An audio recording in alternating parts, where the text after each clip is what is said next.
दोस्तों पिछले वीडियो में हमने सीखा था कि प्रकाश का परावर्तन क्या है। इस वीडियो में सीख रहे हैं हम कि प्रकाश का अपवर्तन क्या है। हम आपको एक बार नोट कर लीजिए आप कि अपन भी जो परिभाषाएं हैं इसकी आप लास्ट में हम बोल देंगे, आप लिख लीजिएगा। वैसे बोलने की ज़रूरत नहीं पड़ेगी, आप खुद ही से लिख लेंगे, समझ लेते हैं अपन ये क्या है। बहुत सारी परिभाषाओं को आज हम निपटाएंगे। ध्यान से देखना, प्रकाश का अपवर्तन क्या है। पहले जाने अपवर्तन क्या होता है। अपवर्तन का मतलब होता है पार हो जाना, पार हो जाना।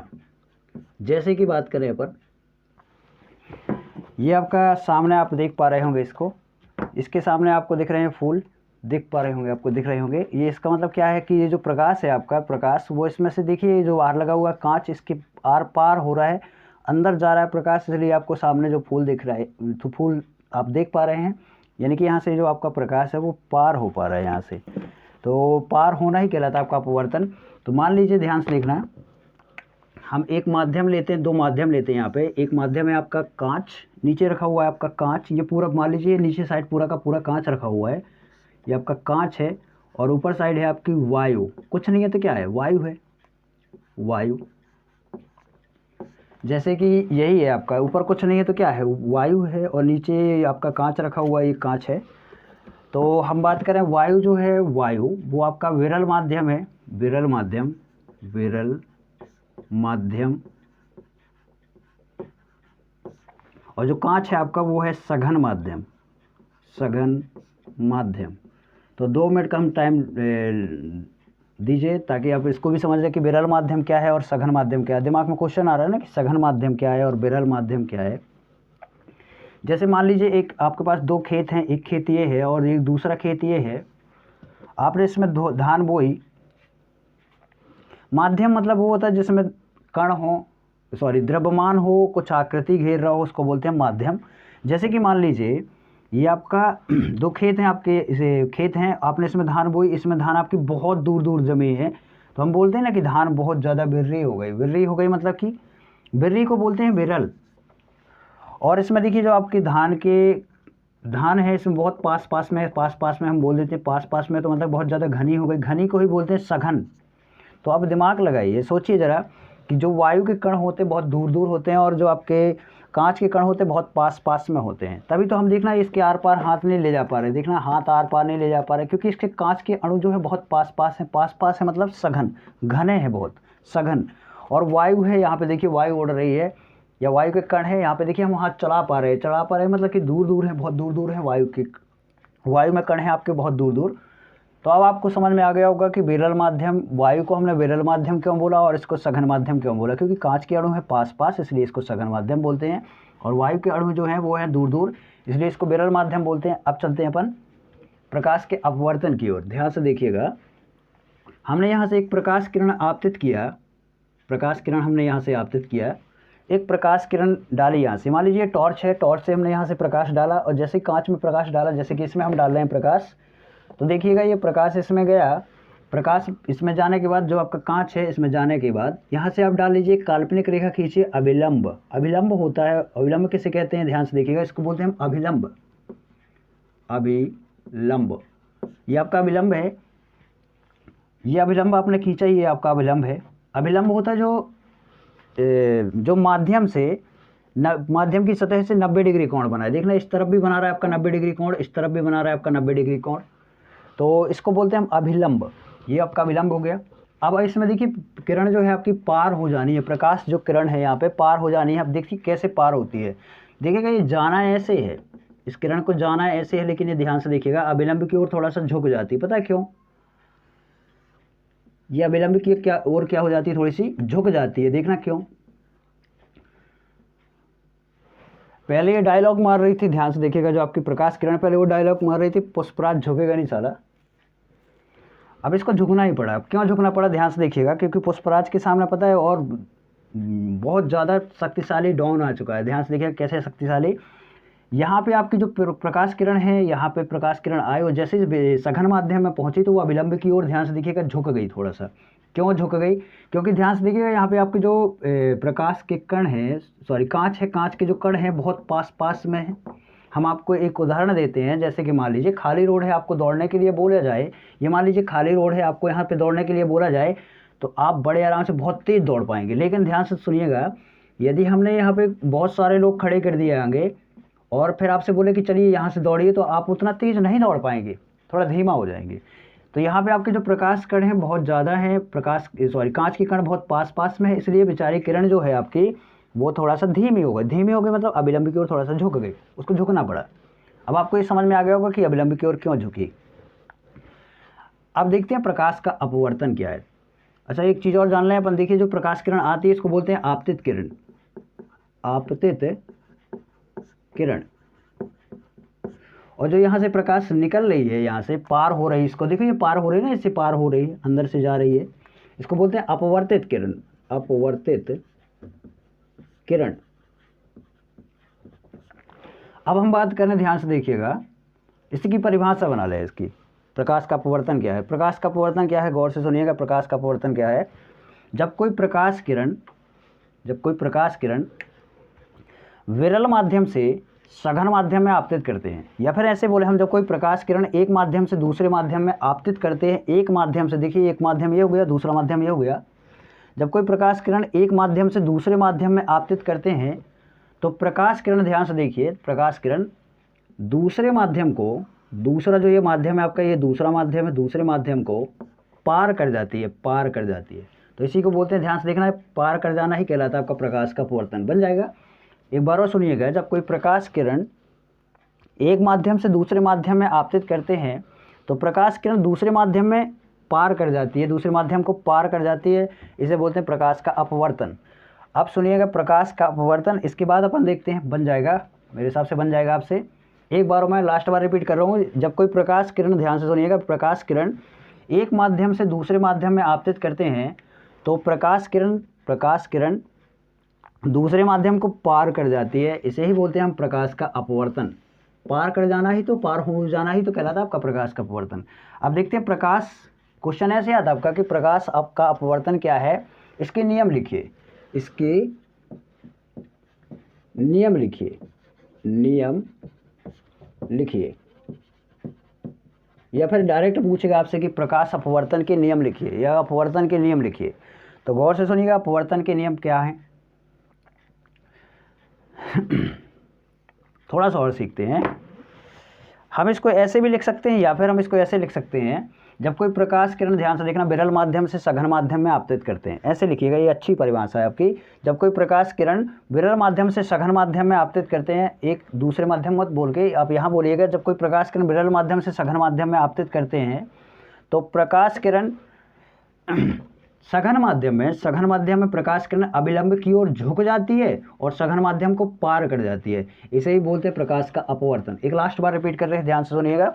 जब कोई प्रकाश किरण विरल माध्यम से सघन माध्यम में आपतित करते हैं तो प्रकाश किरण सघन माध्यम में अभिलंब की ओर झुक जाती है और सघन माध्यम को पार कर जाती है, इसे बोलते हैं प्रकाश का अपवर्तन। अब देखते हैं प्रकाश के नियम, प्रकाश अपवर्तन के नियम। तो सुनिएगा, प्रकाश अपवर्तन के नियम में ये आपका, ध्यान से देखिए, आपतन कोण है, ये जो है आपका, ये आपका आपतन कोण है, ये आपका अपवर्तन कोण है, अपवर्तन। क्योंकि अपवर्तित किरण, ध्यान से देखिएगा, जब आपतित किरण अभिलंब के साथ कोण बनाए तो इसको बोलते हैं आपतन कोण, आपतन कोण, इसको बोलते हैं हम आपतन कोण। और जब कोई अपवर्तित किरण अभिलंब के साथ जो कोण बनाती है इसको बोलते हैं अपवर्तन कोण, अपवर्तन कोण बनेगा। सिंपल है, ये आपका अपवर्तन कोण, ये आपका आपतन कोण। अब देखिएगा अपवर्तन के नियम देखते हैं अपन। इसका पहला नियम है, ध्यान से सुनिएगा, पहला नियम, म्यू बराबर साइन आई, SIN लिखा हुआ है, साइन आई बटे साइन आर, SIN, यानी कि साइन आर। ये म्यू बराबर साइन आई बटे साइन आर। अब दिमाग में क्वेश्चन आया, ये म्यू क्या है? तो म्यू कहलाता है आपका माध्यम का अपवर्तनांक, इसको बोलते हैं माध्यम का अपवर्तनांक, अपवर्तनांक। हम इसकी परिभाषा 2 या 3 मिनट का सब्र करिए, आपसे ये माध्यम का अपवर्तनांक की भी परिभाषा बनेगी। माध्यम का अपवर्तनांक, जो आपकी आई है उसको बोलते हैं, अपन यहाँ से सीख चुके हैं, जो आई है आपकी वो है आपका आपतन कोण, और जो आर है आपका वो क्या है, अपवर्तन कोण। तो हम बात करें ये साइन को क्या बोलते हैं, साइन को, तो साइन को बोलते हैं, ध्यान से देखना, जब भी आपका साइन लिखा मिले कहीं भी तो साइन को हिंदी में बोलते हैं अपन ज्या, क्या बोलते हैं, ज्या। अब इससे परिभाषा कैसे बनाए, हम ध्यान से देखना, मैथमेटिकल फॉर्म में लिखा हुआ, इसको हिंदी में कैसे कन्वर्ट करें। तो देखिएगा, पहले बताइए ये क्या है, फिर बताइए ये क्या है, फिर बताइए ये क्या है। अच्छा, दो या दो से अधिक चीज़ें हो तो उनके बीच में तथा लगाते हैं। जैसे यहाँ पे दो चीज़ें लिखी हुई हैं, यहाँ पे हम तथा लिखेंगे। और यदि आपका क्रॉस का चिन्ह, इसको बोलते हैं गुणनफल, गुणनफल, यानी कि गुणा का चिन्ह है गुणनफल, भाग का चिन्ह है भागफल, और प्लस का चिन्ह है इसको बोलते हैं योगफल, और माइनस का चिन्ह है इसको बोलते हैं अंतर, बटे का चिन्ह है इसको बोलते हैं हम अनुपात, अनुपात।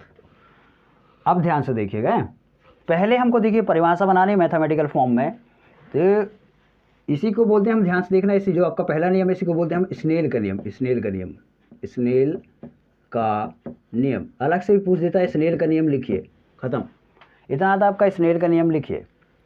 तो आपका वही स्नेल का नियम है, वही आपका अपवर्तन का पहला नियम है। दो नियम होते हैं, पहला नियम है आपका स्नेल का नियम ही आपका अपवर्तन का पहला नियम है।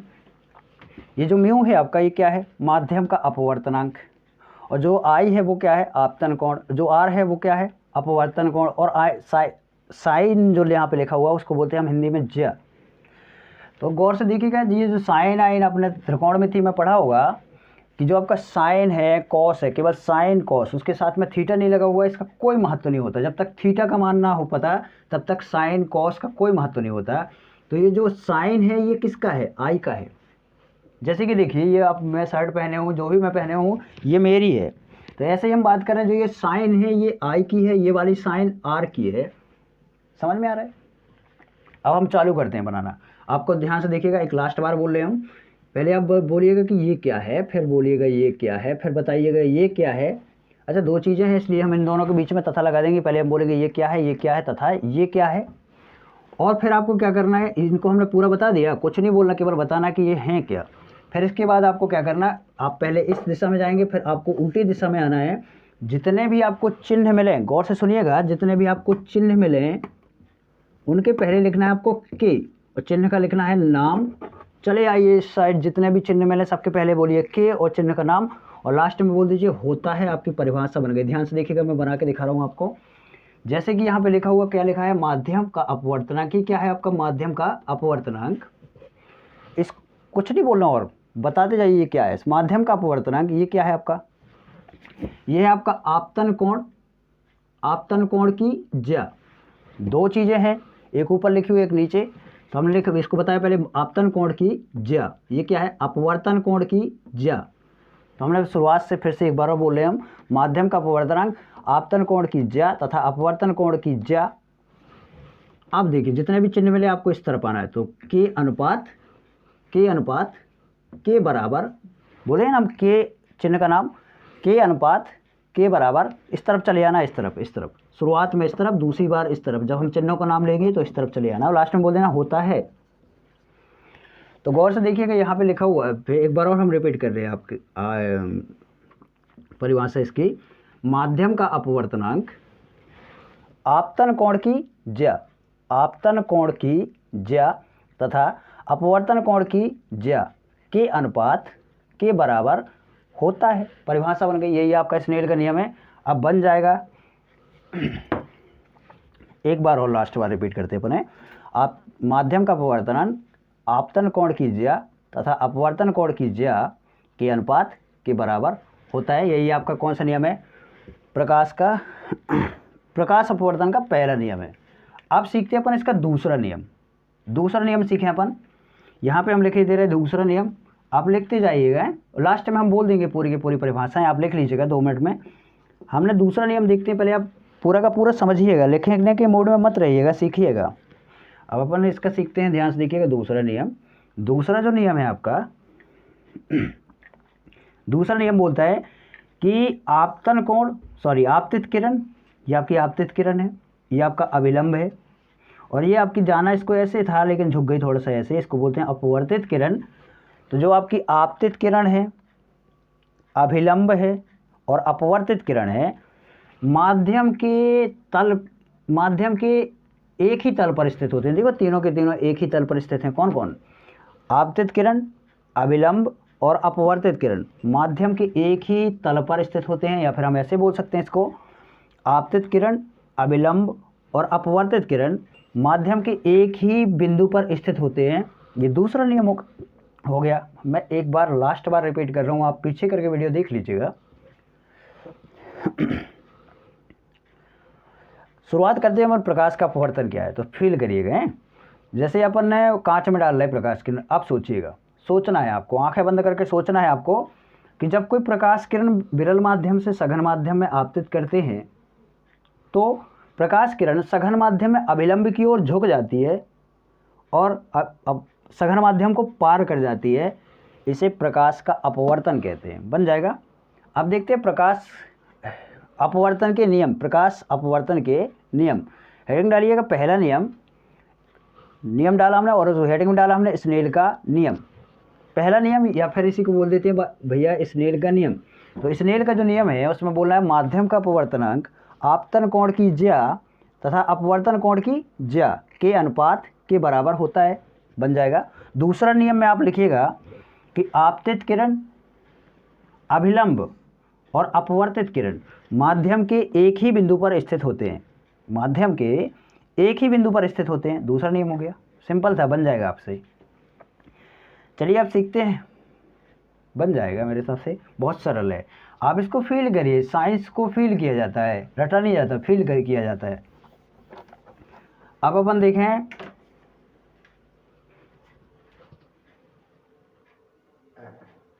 वो तो बता रहा है।